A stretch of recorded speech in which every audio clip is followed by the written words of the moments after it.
দর্শক, যেমনটি দেখছেন যে ডক্টর শফিকুর রহমানের বাসা থেকে কিন্তু এই মুহূর্তে বের হলেন বিএনপি চেয়ারম্যান তারেক রহমান।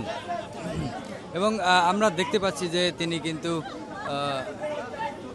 এসেছিলেন ডক্টর শফিকুর রহমানের বাসায় এবং তার সাথেই কিন্তু রাজনৈতিক বিভিন্ন আলোচনা, এবং আপনারা দেখতে পাচ্ছেন যে তিনি কিন্তু এই মুহূর্তে বের হচ্ছেন। ঠিক আমরা গেটের সামনে থেকেই দেখানোর চেষ্টা করছি যে তিনি বের হয়েছেন ডক্টর শফিকুর রহমানের বাসা থেকে। এবং বাংলার ইতিহাসেই কিন্তু এই প্রথম কোনো ব্যক্তি যিনি আসলে বিরোধী দলীয় নেতার সাথে দেখা করতে তার বাসায় সরাসরি এসেছেন এবং রাজনৈতিক এবং দেশের স্বার্থে এবং দেশের স্বার্থে কথা বলার জন্যই কিন্তু এভাবে আসলে তারেক রহমান একটি ইতিহাস সৃষ্টি করলেন বাংলাদেশের রাজনীতিতে।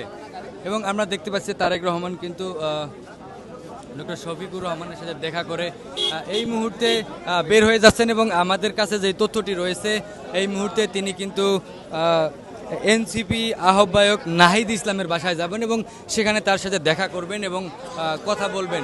আমরা যেমনটি দেখাচ্ছিলাম যে তারেক রহমান কিন্তু এই মুহূর্তে ডক্টর শফিকুর রহমানের বাসা থেকে বের হয়ে নাহিদ ইসলামের বাসার উদ্দেশ্যে রওনা দিয়েছেন। এবং তার যে গাড়ি রয়েছে গাড়িবহর, সেই গাড়িবহর কিন্তু বসুন্ধরা আবাসিক এলাকার ভিতর থেকেই বের হয়ে যাচ্ছে। এবং আমরা দেখতে পাচ্ছি যে